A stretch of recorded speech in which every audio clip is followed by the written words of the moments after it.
Hello guys, hope you are doing well.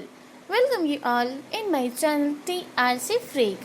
Guys आज हम जो वीडियो अपलोड करने जा रहे हैं वो होगी फॉर्म INC 20A पर।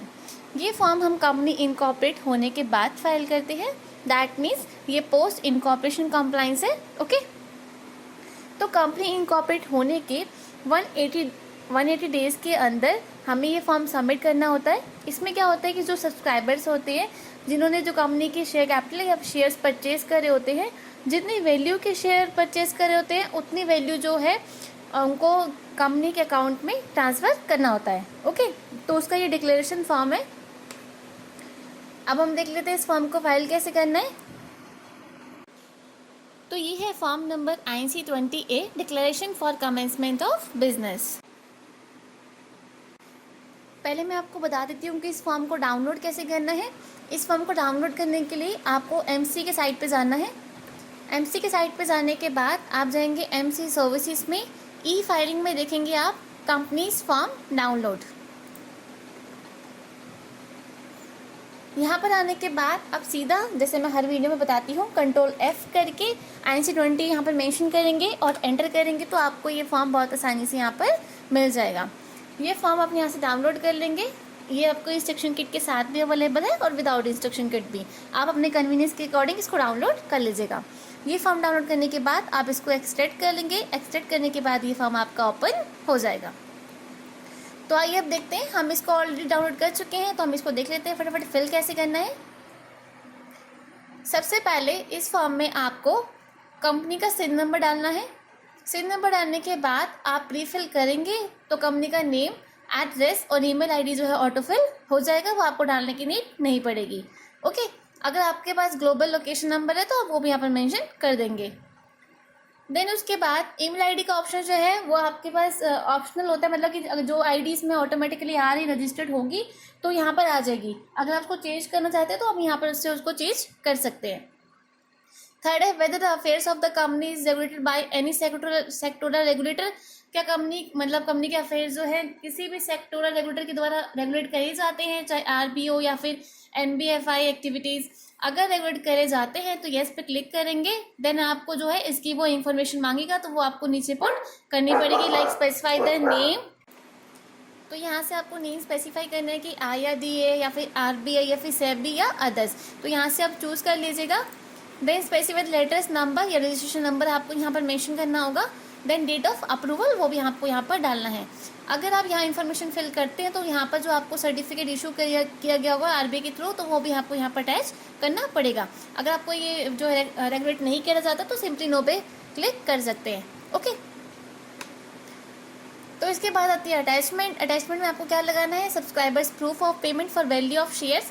यहाँ पर आप जो है बैंक स्टेटमेंट यहाँ पर आप अटैच कर सकते हैं, क्योंकि बैंक स्टेटमेंट में जो सब्सक्राइबर्स होते हैं उन्होंने जो बैंक अकाउंट में, कंपनी के बैंक अकाउंट में जो पैसा ट्रांसफ़र करा होता है, जो भी अमाउंट उन्होंने ट्रांसफ़र करा होता है वो वहाँ पर आपको शो हो जाता है। तो वहाँ से जो है उसका प्रूफ बन सकता है। ओके, तो आपको बैंक स्टेटमेंट यहाँ पर अटैच कर देनी है। सर्टिफिकेट तो आप तब अटैच करेंगे अगर आप येस पे क्लिक करते हैं, तो ये ऑप्शनल है। देन ऑप्शनल अटैचमेंट में आप क्या अटैच कर सकते हैं वो मैं आपको दिखा देती हूँ।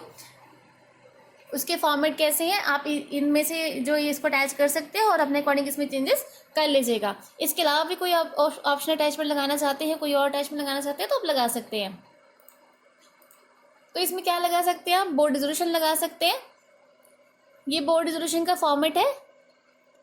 देखिए इसमें दिया गया है कि यहाँ पर डायरेक्टर्स कितने प्रेजेंट है, उनके नेम आ जाएंगे और किस दिन जो है बोर्ड ऑफ डायरेक्टर्स जो भी बोर्ड रेजोल्यूशन किस दिन पास हुआ था उसकी डेट और टाइम यहाँ पर मेंशन कर देंगे।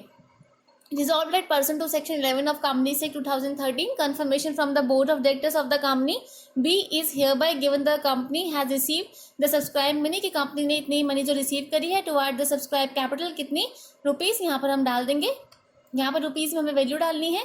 Then dissolve further that the draft of declaration cum affidavit, मतलब एक एफिडेविट बनता है made in accordance with the provision of section 11 of companies Act 2013 as placed before the board duly initiated by the chairman for the purpose of identification B and is hereby approved that the same be delivered to the registrar of को भी deliver किया गया है। For dash is for obtaining the certificate of commencement of business. ठीक है, तो यहाँ पर आपको अपने अकॉर्डिंग जो इन्फॉर्मेशन फिल करनी है, जहाँ जहाँ एक्सपोर्ट किया गया है वहाँ अपने अकॉर्डिंग जो है चेंजेस कर लीजिएगा। Then resolve let the Mr, यहाँ पर नाम आ जाएगा जो भी डायरेक्टर होंगे, director of the company be is hereby authorise to sign the resolution, जो कि रेजोल्यूशन को साइन करेंगे और डिक्लेयर करेंगे और डिजिटली साइन करेंगे फॉर्म नंबर IC20A को, and file the same with the registrar of company को उसको फाइल करना होगा, और जहाँ का वो ROC होगी वहाँ का स्टेट का नाम आप यहाँ पर मेंशन कर देंगे। ओके, देन यहाँ प्राइवेट का लिमिटेड कंपनी जो भी कंपनी होगी उसका नाम आ जाएगा और डायरेक्टर का नाम आएगा और उनका डी नंबर यहाँ पर मेंशन कर देंगे। तो एक तो ये अटैचमेंट आप लगा सकते हैं ऑप्शनल अटैचमेंट में। इसके अलावा ये डायरेक्टर्स डिक्लेरेशन है, ये भी आप उसमें अटैच कर देंगे। I am authorise by the board of director of the company by resolution number this, जो भी बोर्ड ऑफ डायरेक्टर ने मेरे को ऑथराइज किया है कि मैं ये रेजोल्यूशन नंबर जो जिस दिन आपका बोर्ड रेजोल्यूशन पास होगा उसका जो है रेजोल्यूशन नंबर होगा वो आप यहाँ मेंशन करेंगे और कौन से डेट पे पास हुआ था वो यहाँ पर लिख देंगे। To sign this form and declare that all the requirements of companies Act 2013, जो भी रिक्वायरमेंट्स है कंपनीज एक्ट 2013 की, and the rules made thereunder in respect of the subject matter of this form and matter incidental thereto have been complied with, जो भी companies act के requirements थी वो पूरी करी गई है। आई फर्दर डिक्लेयर दैट, और क्या वो डिक्लेयर करता है, what ever stated in this form and in the attachment, जो भी हमने इस फॉर्म में फिल किया है और जो भी हम अटैचमेंट लगा रहे हैं, देयर इज ट्रू, वो बिल्कुल सही है, करेक्ट एंड कंप्लीट है। No information matter to the subject matter of this form has been suppressed and concealed, कोई भी इन्फॉर्मेशन छुपाई नहीं गई है, कोई भी इन्फॉर्मेशन गलत नहीं दी गई है। Is as per the original record maintain by the company, उस जो कंपनी के द्वारा ओरिजिनल रिकॉर्ड मेंटेन करे गए हैं बिल्कुल वही इन्फॉर्मेशन हमने इस फॉर्म में फिल करी है। नेक्स्ट पॉइंट कहता है all the requirements attach, all the required attachment have been complete and legibly attach to this form, जो भी हमने इसमें अटैचमेंट लगाई है वो कंप्लीट है और लेजिबल मतलब देख आराम से हम उसको देख सकते हैं। ठीक है, रीडेबल फॉर्म में है और बहुत साफ सुथरी है। नेक्स्ट है every subscriber to the MOA has paid the value of shares agree to be taken by the him, जो भी सब्सक्राइबर है जिन्होंने MOA में डिक्लेयर किया था कि वो इतने शेयर्स की वैल्यू इतने पे करेंगे, उन्होंने वो पे करी है। The company has filed with the registrar a verification of its registered office as provided in sub section 2 of section 20 section 12, जो कंपनी है उन्होंने फाइल किया है रजिस्ट्रार को ROC को वेरिफिकेशन, जो कि रजिस्टर्ड ऑफिस का वेरिफिकेशन है वो कंपनी ने फाइल कर दिया है। लास्ट में यहाँ डेट आ जाएगी, नेम ऑफ डायरेक्टर और डेट नंबर उसका मेंशन कर देंगे। तो ये दोनों थे फॉर्मेट जो कि आपको ऑप्शन अटैचमेंट अटैच कर सकते हैं। अगर आपको ये फॉर्मेट चाहिए तो मैं डिस्क्रिप्शन बॉक्स में इसको अटैच कर दूंगी, आप वहाँ से इसको डाउनलोड कर लीजिएगा। ओके, तो वापस आते हैं अपने फॉर्म पर। अटैचमेंट लगाने के बाद ये डिक्लेरेशन दी गई है, डिक्लेरेशन में आपको ये रिजोल्यूशन नंबर डालना है, जो भी बोर्ड रिजोल्यूशन नंबर होगा वो यहाँ मेंशन कर देंगे। Then date to sign this form and declare that all the requirement of companies Act 2013 and the rules made there in respect of the subject matter of this form and made incidental thereto has been complied with. For the declare क्या करता है, वही same जो मैंने आपको उसमें बताए थे, all the required attachment have been complete और लेजिबली अटैच्ड है। सब्सक्राइबर जो भी MOA की उन्होंने पूरी वैल्यू पेड कर दी है और company has filed with register verification of registered office का भी अटैचमेंट लगा दी है, जैसे मैंने आपको बताया सेम वही है ये। ओके, वो ऑप्शनल लगा, आप लगाना चाहते तो उसमें भी लगा सकते हैं, अदरवाइज यहाँ पर इन्फॉर्मेशन दी गई है तो आप सिर्फ जो है बोर्ड रेजोल्यूशन सिर्फ पास कर सकते हैं, आपको डायरेक्टर का कंसेंट लगाने की नीड नहीं है। ओके, देन यहाँ पर साइन लगाना है आपको, डायरेक्टर की जो भी डायरेक्टर ऑथराइज है उनके सिग्नेचर यहाँ पर आपको अटैच करने हैं और आपका उनका डिन नंबर भी आपको यहाँ पर डालना है। ओके, देन उसके बाद आता है सर्टिफिकेट बाय प्रैक्टिसिंग प्रोफेशनल।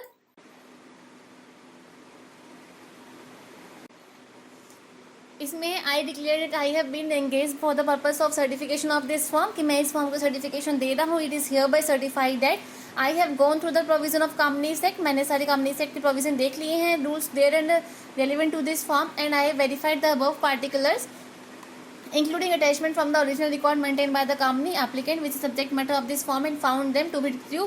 जो भी इन्होंने अटैचमेंट लगाई है वो बिल्कुल सही है, करेक्ट और कंप्लीट है। ओके, कोई मटेरियल जो है कोई भी इंफॉर्मेशन जो है छुपाई नहीं गई है। देन यहाँ पर चार्टर्ड अकाउंटेंट कंपनी सेक्रेटरी या कॉस्ट अकाउंटेंट जो भी होगा जो सर्टिफाई करा होगा वो वहाँ पर क्लिक कर देंगे, और चाहे एसोसिएट हो या फेलो हो वो सिलेक्ट कर देंगे। देन उनका मेंबरशिप नंबर और सर्टिफिकेट ऑफ प्रैक्टिस नंबर हमको यहाँ पर डालना है। अगर मान लीजिए आप सी सेलेक्ट करते हैं तो उनका मेंबरशिप नंबर होगा, वही सेम आप यहाँ पर भी डाल सकते हैं। ओके, ये फॉर्म फिल करने के बाद आपको चेक फॉर्म करना है, चेक फॉर्म पे क्लिक करेंगे, ये आपको बता देगा अगर कोई आपने इन्फॉर्मेशन जो है ज़रूरी होगी और आपने छोड़ दी होगी तो ये आपको इन्फॉर्म कर देगा, तो आप उसमें फिल कर दीजिएगा। चेक फॉर्म करने के बाद DSC लगाइएगा, डिजिटल सिग्नेचर उसके बाद अटैच करेंगे।